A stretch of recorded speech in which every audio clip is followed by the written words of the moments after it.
there. Welcome to How Can Reiki Help My Lupus? I'm glad you're here.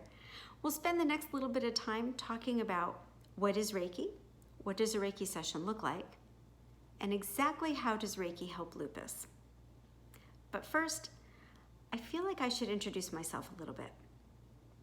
My name is Lianne Hofer, and I am a Reiki master and a Reiki master teacher. I've lived here in North Carolina for a number of years, and prior to moving here, I was a dental hygienist. I worked in a dental office for many years, and one of the girls that I worked with had lupus. I didn't ask a lot of questions about it, so I really found it interesting doing some research for today's talk so I could understand a little bit about some of the things that she went through. I'll touch on some of those in a little bit. For me, myself, I practiced dental hygiene for many years. I absolutely loved it. It was great. But North Carolina didn't have reciprocity for me, and I stepped away from it. When I moved here, I didn't know anyone that did Reiki, so I didn't get Reiki for a long time. Prior to that, I had gone to the spa, and at the spa I was at, there was a lady that did Reiki. She did it through massage. And after my first appointment with her, I floated myself down the stairs, went to the reception desk and said, I don't know what that woman did, but I need more of it. When can I come back? I saw her for many years before moving here. So when I moved here, I didn't know anyone that did Reiki. It wasn't as common as it is today, and I didn't find anybody that did it.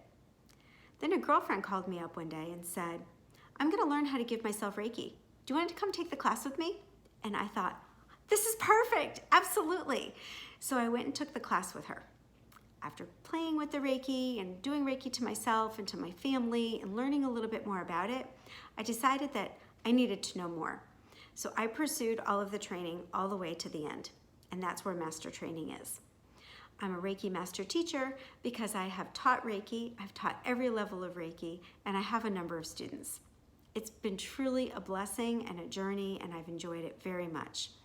I've seen Reiki do a lot of really interesting things for people. For me personally, when I had that very first Reiki session, I felt like my feet didn't touch the floor. I had this feeling of peace and calmness that lasted for a long time.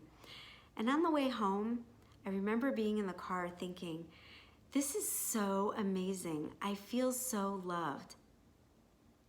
That was my own experience. Everybody's is a little bit different. So what is Reiki?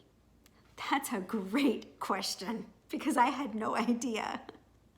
Maybe you've heard of it, maybe you haven't. Reiki's starting to gain popularity.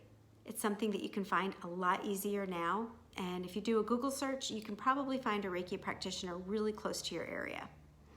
There's different kinds of Reiki, just like there's different kinds of cookies out there. There's chocolate chip cookies, there's oatmeal raisin cookies, there's peanut butter cookies. Well, Reiki has a lot of different kinds of Reiki as well. So for Reiki, there's Usui Reiki, there's Holy Fire Reiki, there's Karuna Reiki. They're just different kinds of Reiki. They even do animal Reiki, and that's something you can be trained for. So I ended up being trained for Reiki. I maintain a small practice, and I see some clients.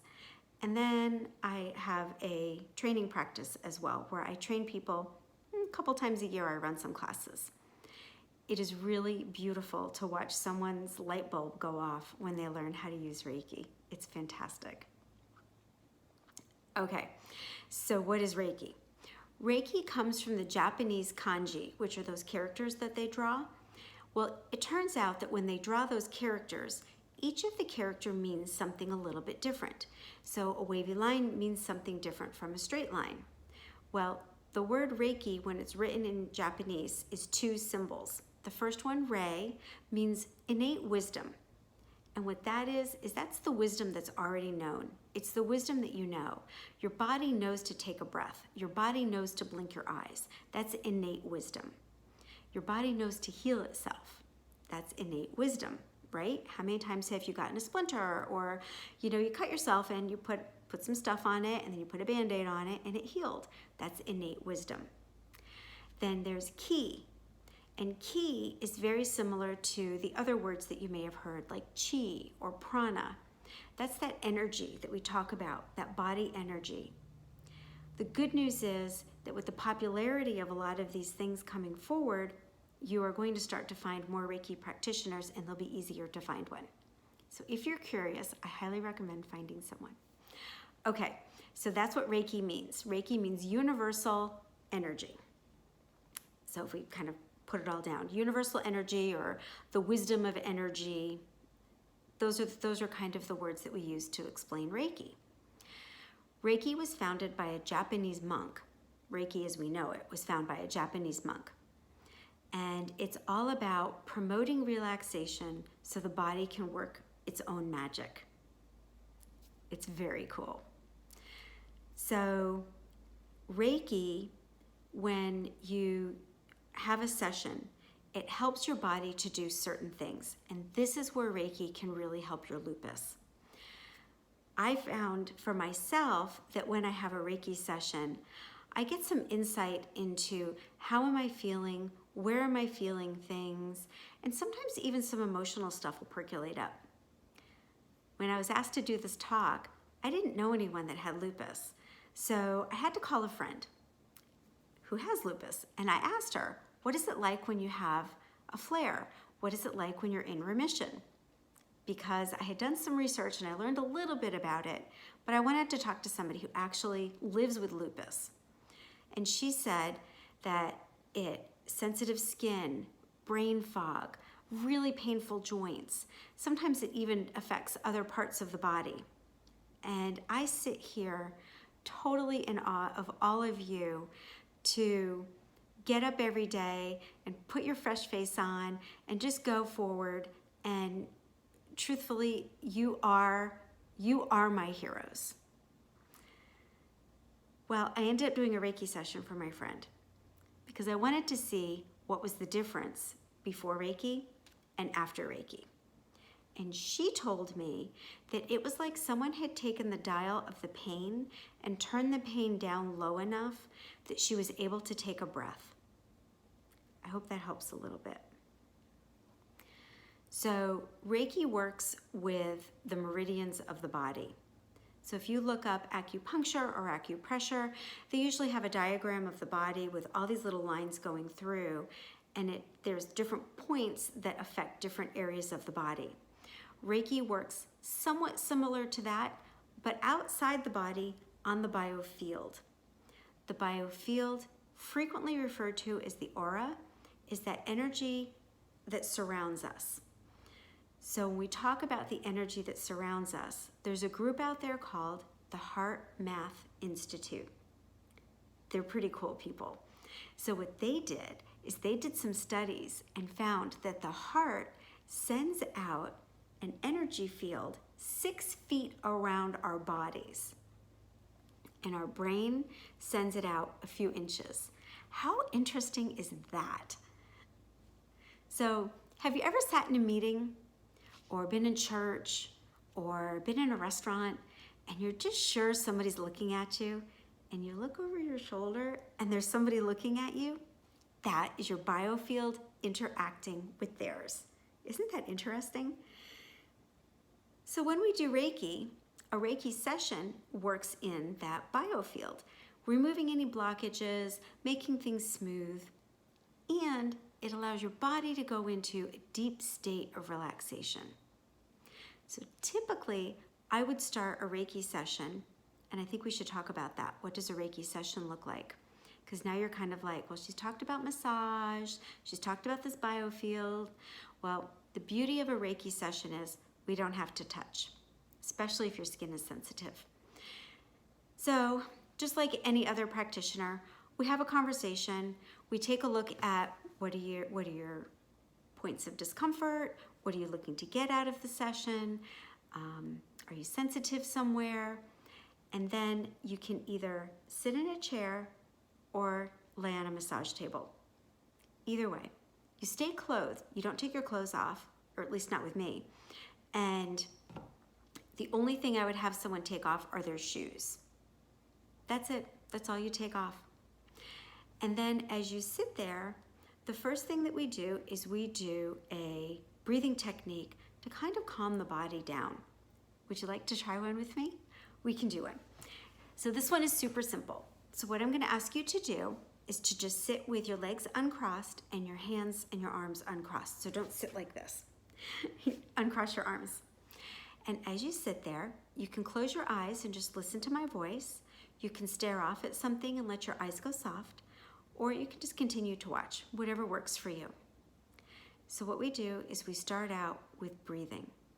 You take a slow, deep breath in, and then hold it for a second, and then let it go.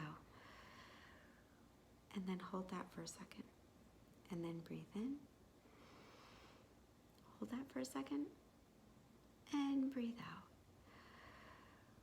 And hold that for a second. One more round. Breathe in, and hold that for a second, and then breathe out. And hold that for a second. And then you can resume regular breathing. I find that it calms me down. I don't know if you can even hear it in my voice. I immediately calm down with that breathing technique. And that allows my clients to just take a moment to relax and settle in. The other thing it does is it allows you to almost start that meditative state. When you are in a meditative state, there's some pretty cool things that happen. The first thing that happens is your heart rate slows down. When your heart rate slows down, your blood pressure can calm down. When your blood pressure can calm down, the other thing that happens is your stress hormones calm down. When your stress hormones calm down, your pain sensations go down. So just by simply taking a little bit of time for that meditation part, you can feel better just from that. That's called your parasympathetic nervous system. That's the part of your body that puts you in fight or flight. That's the part that when someone pulls out in front of you in a car, you go, That's the part that kept you alive when you were a caveman and you were walking down the path and a saber-toothed tiger came. This is the part that kept you alive. The problem is we get overstimulated. I did some research into lupus, and one of the things that was truly a factor in how people felt was chronic stress. So the beauty of breathing techniques, meditation, yoga, Tai Chi, or Reiki, it gives you that ability to slow down and get into that meditative state so that that chronic stress, all of that fight or flight can calm down. And then what happens is you become into the rest and digest period, which allows your body to do what it needs to do. It allows your body to take what you're giving it for treatments with your doctor to work better. Personally, I believe it's what your doctor tells you, and it's also taking care of yourself on the other side. And I believe that Reiki can be part of that if it speaks to you as part of it. So what does a Reiki session look like? When you come in, you lay on that table or you sit on the chair, and then typically I keep my hands over someone. I don't do a lot of touching in a Reiki session. I run my hands over the body like this. So there's not really touching. If someone is open to it, I'll hold their head in my hands. I might put my hands on their ears. I might touch their shoulders. And on occasion, I run my fingertips down their skin. Sometimes I rest my hand on the elbow, and then the same thing on the legs, on the knees, the ankles, and the feet. I'll rest my hand on the knees, I rest my hand on the ankle, and I'll hold the foot sometimes. Now, if somebody isn't feeling comfortable with that, that doesn't have to happen. Typically in each session in each area when I'm working, I'll stay there for a few minutes. So a Reiki session can take anywhere from 15 minutes to an hour and a half, depending on who you're seeing, what you're looking to have done, how the practitioner works. Most of my in-person sessions are about 45 minutes, and then we talk about it before and after. We talk about what happens after because some people feel some things and they want to talk about it afterwards. And I always make sure that I allow some time to talk to someone so we can kind of talk out what you felt. especially if you haven't had a Reiki session before. Part of a Reiki session also involves the brain. It involves what we're thinking and what we're feeling. And when we talk about that, Reiki helps to decrease anxiety. When anxiety is decreased, what's really cool is when we decrease all of this stuff, the anxiety, the blood pressure, the stress hormones, pain tolerance is increased. So now you're able to tolerate it a little bit better, and I think it's coming from that relaxation state. At least in my research, that's what I came up with. So when you have come to that area of being relaxed, it enhances your physical state, but it also enhances your mental state. And let's face it, there's a lot of stress. When you don't feel good, you have to go back and forth to the doctor, and then you're dealing with insurance, and then you're dealing with you don't feel good, and how are you still going to navigate your day, and how is everything going to be taken care of? It's a lot to put on your plate. So when you can kind of bring all that down a little bit and make it feel a little bit smoother, it's certainly easier to get through your day, and then it's easier to stick with what your doctor tells you to do or recommends that you do. I personally found Reiki extremely beneficial when a family member had a head injury. I know it's not the same thing as lupus, but there was a concussion involved and there was a lot of discomfort in the head. During Reiki sessions, this person told me after a concussion that their pain level went from a 12 to a 7 during a Reiki session. They were more tolerant to light afterwards, and they didn't feel quite as nauseous, and their headache seemed to lighten up, although it didn't completely subside. So if Reiki could do that for a concussion, I would guess that Reiki can help with the brain fog and with some of the discomforts that you are going through with lupus. I was shocked when I did my research and found that 1 in 5 Americans has an autoimmune disease, and that 75% of those with an autoimmune disease are women. I was also shocked to find out that there's 2 million Americans living with lupus today. Again, you are my heroes. Getting up every day and facing all of that when you don't feel good, that's pretty impressive. The woman that I used to work with, I now understand why sometimes she couldn't wear a uniform when she went to work.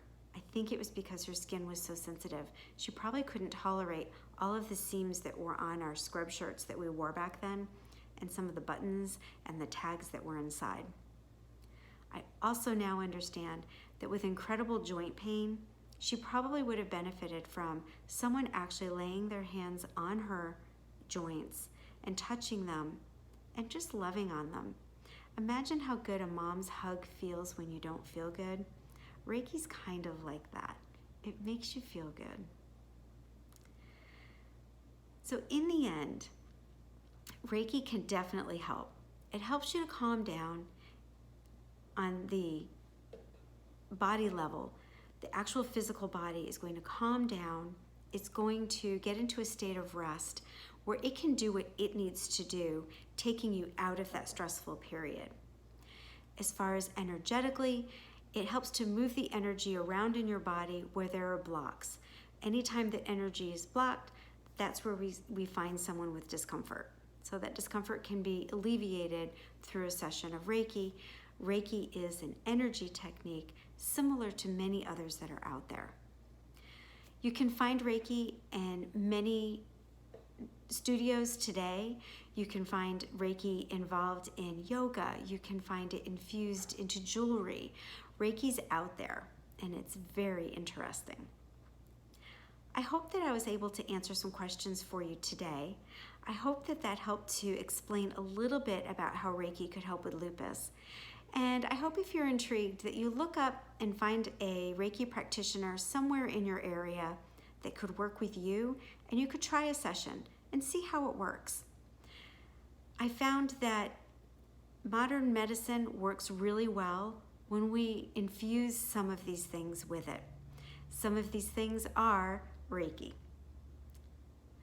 Thank you for joining me today. in the end, I hope that you understand that Reiki can be an alternative modality to help support what your doctor is already doing. There's no contraindications. It doesn't have to involve touch, and that it can make you feel really great. If you have any questions, you can certainly reach out to me. I'm at liannehofer.com, and I look forward to hearing from you with your questions. Thank you for joining me today, and I am also going to include a separate video with a meditation, and it's a Reiki-infused meditation. Reiki doesn't have to be done in person. It can also be done remotely. It's hard to wrap your head around that at first, but if you believe that energy is everywhere, I would invite you to give it a try. It's kind of like prayer, sort of, in the way that it goes. And the first time that I ever tried sharing Reiki remotely with a friend, I had to call her afterwards, and she said it was the coolest thing ever. She could feel this warm tingling all over. Like I said, it's a little different. It's definitely something to wrap your head around, and I think we're going to see more about it out in public in general. Many hospitals have Reiki in their systems. I know that Levine has it, and I know that Atrium has it here in Charlotte. They actually have alternative care practitioners on staff. So when you go, if you go in for a treatment, ask if you can see one of those alternative therapy care people and see if you could try something. It's a great way to experience it and to see how well it can help.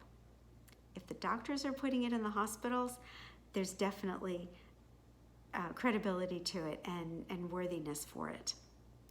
So stay tuned for the next video. I'll be doing a Reiki enhanced meditation. I invite you to try it. Listen to it as many times as you'd like. And again, if you have any questions or comments, please feel free to reach out to me. It has been a pleasure. Thank you so much.